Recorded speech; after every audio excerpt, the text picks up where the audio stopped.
Eugene O'Neill was a ceaseless experimenter. He always sought new techniques of expressionism and communication. He began as a realist, but soon he fused realism with symbolic and suggestive modes. In order to communicate inner reality, he used expressionistic techniques. He also used such poetic devices as aside, soliloquy, mass, etc., with the same end in view. In his later plays, he used myth and legend and resorted to epic dimensions in order to convey the sense of overhanging fate driving men to their doom. Example, the play Morning Becomes Electra. Besides the use of pantomime, that is dumb show and masterpiece opening, O'Neill also uses symbolism as a technique of communication. Symbolism may be defined as the use of any part or parts of a play, character, incident, setting, situation, language to suggest an idea or ideas not conveyed by the surface story. By the use of symbols, the dramatist is able to enclose vast concepts with deeper reality and the profounder significance of his theme. It imparts depth and richness of texture to his plays. Through its use, the dramatist universalizes its theme and extends the scope and meaning of his play beyond the limits of realism. In Beyond the Horizon, the setting is symbolic. The scenes alternate one inside and one outside. This alteration is symbolic of the conflict between the fixed prison and the yearning for freedom. Fog is symbolic of a state of mind. In Anna Christie, certain aspects of nature, that is, fog, are used as symbols. The first act of Marco Millin's is pure symbolism. The six scenes of Act 1 symbolize progress of Marco Polo from the west to the east, from the world of limited practical values to the world of eternal values, from the world of naive faith in human values to the world of skeptical philosophy and relative standards. By means of a series of symbolic scenes, Marco makes the transition from a sweet and earnest youth, proud of his dreams and his hopes, and genuine in his faith, to shrewd businessman whose values are profits and whose ideals are mercenary. Marco forgets his youthful love, and by this is symbolized the loss of all that was pure and genuine in his philosophy. Symbolism in the play Desire under the Elms of Eugene O'Neill. The use of symbolism in Desire under the Elms, as mentioned by Winter, has lent a poetic quality to O'Neill's prose. It has universalized his theme, and it has added an emotional quality to his realism. This method has made it possible for him at any moment in his writing to depart from the orderly, logical language of prose into the psychological sequence of imaginative language. He has been able to remain true to the realism of his characters and at the same time suggests those strange warnings, intuitions, fantastic ideas that play on the periphery of consciousness or lie buried in the subconscious, but at times assert themselves with painful vividness. Now we are looking at symbolism in the play The Emperor Jones.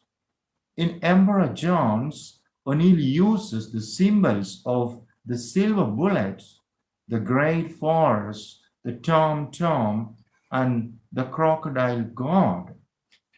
The silver bullet is the symbol of that superstition by which the dishonest rich have made the world believe that their very riches could save them from the revenge of their victims, just as Jones had made the natives believe that he could be killed only by a silver bullet. The silver bullet is also the symbol of the white man's mask under which he works. The edge of the great forest is an extensive symbolization of both the glory and horror of his freedom. Unknown forms of fear and terror emerge from the forest shades, and the power of blackness haunts him, injuring his pride and capturing or crippling his will. The beating tom-tom symbolizes the pervasive and inescapable presence of the primitive. The crocodile stands for the evil of the self. John's hopeless flight through the forest is not from the natives at all, but from himself. The progress of John's is the progress of understanding. It is the stripping off of the mask of self, layer by layer, just as bit by bit the emperor's uniform is ripped from his back. In this play, the Negro is the symbol of displaced superstitions or displaced superstitious humanity, of innocence and violence, of elemental simplicity and primal humanity. John's is a symbol of man's vain boast of power. Now let's look at symbolism in the play The Hairy Ape. In The Hairy Ape, symbolism runs throughout the play from the beginning to the end. Young symbolizes a number of ideas. He symbolizes the most perfect individuality of a stalker. Secondly, he symbolizes the proletariat. Thirdly, he symbolizes the animal nature of man, the instinct and impulses which man has inherited from his biological ancestor, the hairy ape. Fourthly, he stands for the primitive in perfect harmony with nature and environment. Fifthly, he symbolizes every man. Mildred Douglas symbolizes the rich capitalist class living an artificial life of comfort and luxury, the enervated and anemic, incapable of an originality of vigorous action. The confrontation of Mildred Douglas and Young symbolizes the modern class conflict, the confrontation of the rich capitalist class and the proletariat, gradually becoming class conscious and clamoring for rights. This confrontation results in Young's loss of belongingness, symbolic of the modern worker's loss of harmony and creative joy in his mechanical work, a work in which the individual worker plays as insignificant a part as a clog in a machine. The Stock Hall, the Four-Man Castle, the Fifth Avenue skyscraper, the cell in the prison, all made of steel, are all symbolic of the cage in which man is imprisoned in the contemporary materialistic and commercialized age. The language used in the play is also symbolic. Mildred Douglas calls Young a filthy beast. She treats him as a hairy ape. Young feels insulted in the very heart of his pride. Henceforth, the feeling that he does not belong. Now we look at the symbolism in the play The Great God Brown. In this play, we have the mask, the use of mask, and we are looking at mask as a symbol or mask as symbols. In The Great God Brown, O'Neill symbolism took the form of mask, the technique that was pushed to its utmost limits in Lazarus Left.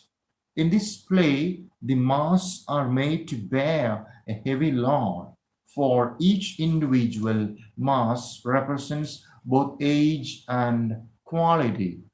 7 periods of life are characterized by the mass, and each of these periods is represented by 7 different masks of general types of characters as follows: the simple, ignorant, the proud, self reliant, the servile, hypocritical, the revengeful, cruel, sorrowful, and resigned.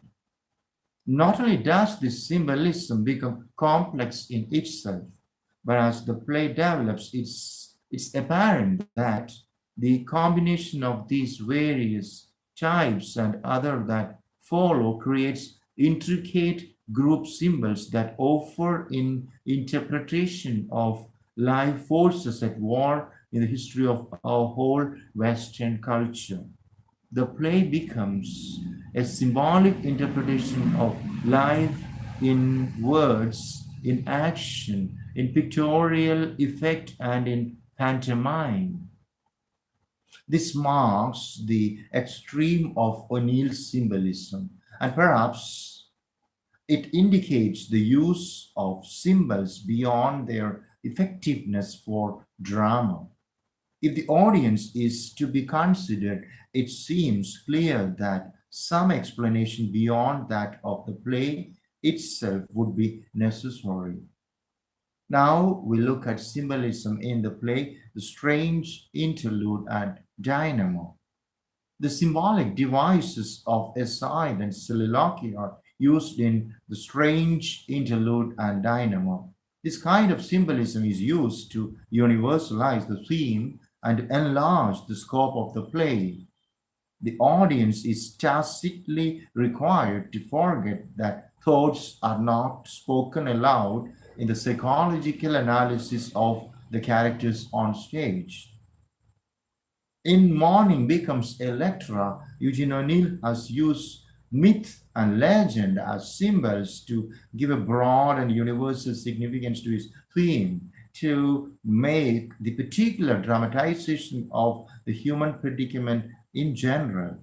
He writes in this connection: modern psychological drama, using one of the old legend plots of Greek tragedy for its basic theme, the Electra story, the Medea. Is it possible to get modern psychological approximation of Greek sense of fate into such a play which an intelligent audience of today, possessed by no belief in gods or supernatural retribution, could accept and be moved by? Another note, written 2 years late, places the emphasis again upon the broadening the implications of the original Electra theme, making it include most comprehensive, intense, basic human interrelationships, can easily be widened in scope to include still others. When it came to the actual writing of the play, his theory and practice of symbolic representation became even more clear. Thus he writes, Morning Becomes Electra technique for the first draft uses comparatively straight realism. The first draft only for purpose of getting plot material into definite form, then lay aside for period and later decide how to go on to final version, what departures necessary, whether to use masks, soliloquies, asides. Here it is clear that the straight, realistic technique is for O'Neill nothing more than a convenient way of organizing the plot. It's but a means to an end, and that end is symbolic representation. In this play, he used the electoral legend to achieve an approximation to the Greek sense of fate, such as would appeal to modern audiences.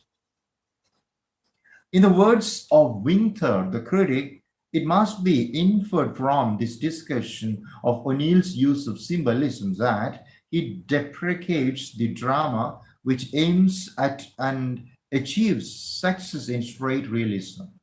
He lays down inflexible dogma, but for himself he needs the wider field and the deeper, often dimly felt meanings that some form of symbolism will give.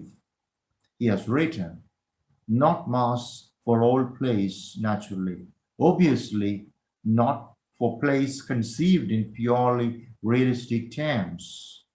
In the same article, his criticism of modern drama points towards the further and more universal use of mass for rendering the profound hidden conflicts of the mind, which the probings of psychology continue to disclose to us. He must find some method to present this inner drama in his work, or confess himself incapable of portraying one of the most characteristic preoccupations and uniquely significant spiritual impulses of his time, which is but further evidence of what the drama as an art from means to O'Neill. The drama to him is a powerful medium through which the dark surging of man's inner life sheds for a moment its unreal reality, the concealed truths. They give form and substance to the dream. They lend to that airy nothing, which is in reality everything, a local habitation and a name. With it, we come to the end of the discussion on symbolism in the place of Eugene O'Neill. And now we have to begin another video in which we discuss expressionism in the place of Eugene O'Neill. Thank you very much for listening. May God bless you.